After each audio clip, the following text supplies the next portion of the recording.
Hey everybody, it's Jason Blaha here, and it is time for my client Jax's first real vlog. He just came back. I'm not going to go into too much. Some people are like, is he a real novice? He seems like he moves really well. No, he has run through novice progression before in high school. I'm not going to get into his whole history without his permission, but he again got knocked completely out of training and knocked out of life in an accident and had to rebuild from nothing. Rebuild from nothing, and I'm talking. He is lucky to be alive. It's a miracle. His doctor said it's a miracle he's still alive. I was coaching him for just a little while, and then he had to quit for a month, and then he just came back. So this is our first week back, and we're starting back up with some training matches and running 5-3-1. He is already has a little experience with this actual system. Now, because he was a high school wrestler, he stayed at a really, really, really low body weight. Now that he doesn't have to do that anymore, and he was quite a high level wrestler in high school, he is actually quite a good athlete. So that's why his body awareness is good. Now we're bulking. And in the first week, he's already up like 3 pounds. So he went from 155 to 158. We're going to eventually get him up to 200 pounds. All right, his training max on his on his bench press, 185. We got 185. As you guys saw, that was a training max. It wasn't everything he had. And we're doing, like most of my other guys, a big but boring type template. None of these guys are running a 5x5 type template or any of that. I have clients who we do that and we rotate through them. Although with Jax, because he wants to be an all-around athlete, we're not just looking at powerlifting and not quite the same base building as some of my others. We're going to be doing more GPP and plyos and things because he wants to, again, be a well-rounded athlete because he's got that sort of background. We'll be doing those things, and so I may be doing more calisthenic stuff for him than some of my other guys early on. So we're going to see things like dips. We're going to see glute ham raises. We're going to see that stuff real early in his training. Not this first block. His first block, we don't need to do that. We need to get him up and moving again. We've got to get his work capacity up. He told me the deadlifts were killing him. He's like, oh my God, the 5x10 deadlifts. He's like, I didn't think I was going to make it through them this week. Because he just sent me that today. I'm voicing over everything now after he sent me his deadlift workout. But his supplemental work, so we do a 5-3-1 set. It was a training max today, establishing training maxes. We do 5x10 bench, 5x10 dumbbell rows. Now, other people are going to say, well, his stuff is different. Some of your other guys are doing different types of rows. Yes, they do different types of rows. He is doing upright rows. He's doing upright rows. Because for him, we do want to get his shoulders built up real quick. We want to get him yoked real quick. So we're going to do a slightly different exercises than you guys are seeing some of my other novices do. And it's because he's got a slightly different training history, and so we want everything a little more balanced. So for him, we want to get that yoke up real quick because his upper back needs to work, quite frankly. It needs it. So again, I'm saving his back. We're not doing barbell rows just yet, unlike Paul, who you guys saw doing barbell rows already. We're doing dumbbell rows so that we have the chest support. We're doing the upper rows. We're really putting that focus on his upper back. And again, we've got to build his work capacity a little bit in his low back. We've got to build it because he's a little stronger on the deadlifts than these other guys. And his low back is out of shape because he just had to take a month off from training. I don't want to put a bunch of standing rows for him and then do all that deadlifting, hitting a training max on the deadlift and then the 5x10 after at the end of the week. We're going to need a couple weeks to build that low back work capacity up. All right, he did a 245 training max on the squat, which you guys saw the preview for that, and then we did our 10s after. Now, some people didn't like on his thing, some people didn't like the fact that he's wearing a belt and wrist wraps and knee wraps, and you know what? He's going to continue to wear those. He likes them. He's comfortable with them.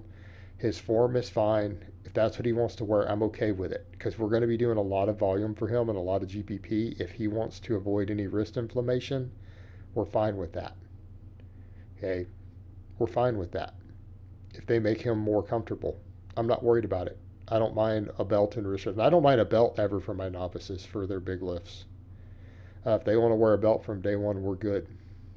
Some of my other novices don't necessarily have belts yet. but he knows how to use a belt. He knows how to use wrist straps. We use them. So his squats, we do a 5x10 squat after the heavy sets. Then we do safety bar good mornings. Now, people will say, well, why the safety bar? I really want to bring his upper back up quick. I want to get it up real quick. We need to get that yoke. He is at a lighter body weight than he needs to be right now. I want to bulk him up real fast, and we need to bring that area up. So again, those upright rows, the safety bar good mornings. We're putting a little bit of extra focus in that upper back. It's where I want it. I want to put a lot more in his hamstrings and triceps coming up here. But again, I want to get that upper back built first. I want to get all of that stable. We're going to need that for his big lifts. Press, he got 115. He got 115 on the press. And we did notice there some people are like, oh, that wasn't perfect. No, he felt unstable with it. He needs to work on bracing his core a little bit better on his press, meaning he needs to brace the core better. He needs to contract the glutes more. That's what we need to see there. Otherwise, the form was decent, but he admitted he felt off a little bit. And to me, it looked to be primarily a bracing issue. It appeared to be a bracing issue. He needs to get his core tighter, and he needs to get his abs contracted against that belt better. But as you guys can see, he's decently lean. You know, he's in decent shape right now. We're going to get his conditioning up, and he's not necessarily worried about fat gain. As again, this is someone who has a history of, because of the sports he did younger, where he's had to be really ripped in the past. Now he just wants to be big and jacked and athletic. So we're going to eat. We're going to eat. But as you guys can see, he is not fat in any way right now. He's at a nice, healthy, athletic body fat. We can safely bulk him up and put a lot of weight on him without concerns of, oh man, he's going to get too fat. Right? So this is one of those where we're going to want to put on 2 or 3 pounds every single month, maybe as many as 3 pounds a month for a little while. And again, he's already noticing, he's like, I'm already coming back quick. I'm already looking bigger in the first week. And he actually probably is. There's those transient storage factors. So what does our press day look like? We do 5x10 press. Then we do the one-arm dumbbell rows. And I have him do some tricep press downs. This is just to get a little bit of extra arm work, the tricep work, because I want to get those triceps strong. But I don't want to throw dips at him just yet. I want him doing dips. But I don't want to put too much work on him too early. We need a couple of weeks to get him up and flowing again. And again, the squatting and the deadlifting volume is a lot. All right, training maxes for the deadlift. He got 315, then he pulled 325. I'm still happy with these as training maxes. I just saw the barefoot sign in the background. Actually, Chris, you guys have seen me pulling those a couple times. Chris actually sent me a pair of those shoes for free to try out. As a gift. I need to review them at some point. But to be honest, I like them equally to my Chucks. I can't say that I like them more than the Chucks, but they are damn good shoes. And I do like the open feel of the toe. I'm not going to lie, I like that. But that's a totally different video. Something I need to do coming up. I just remembered that when I saw that. I need to review those shoes at some point.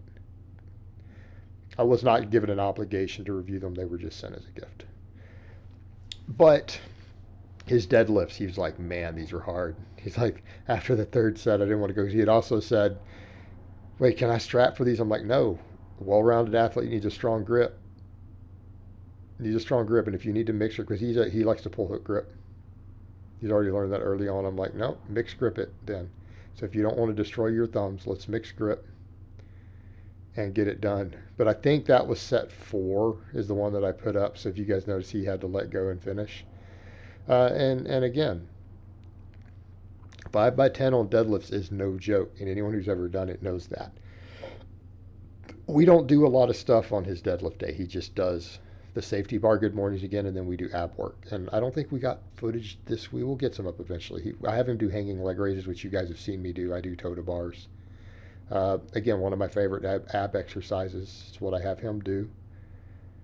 And yeah, but this is going to be an interesting vlog because he's going to come up real quick because again, he's doing a bit of a rebuild.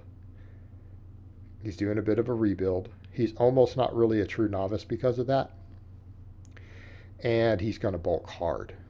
We have a game plan for this. So this one will be interesting to watch. So I hope it has been informative, and I will talk to you guys next time.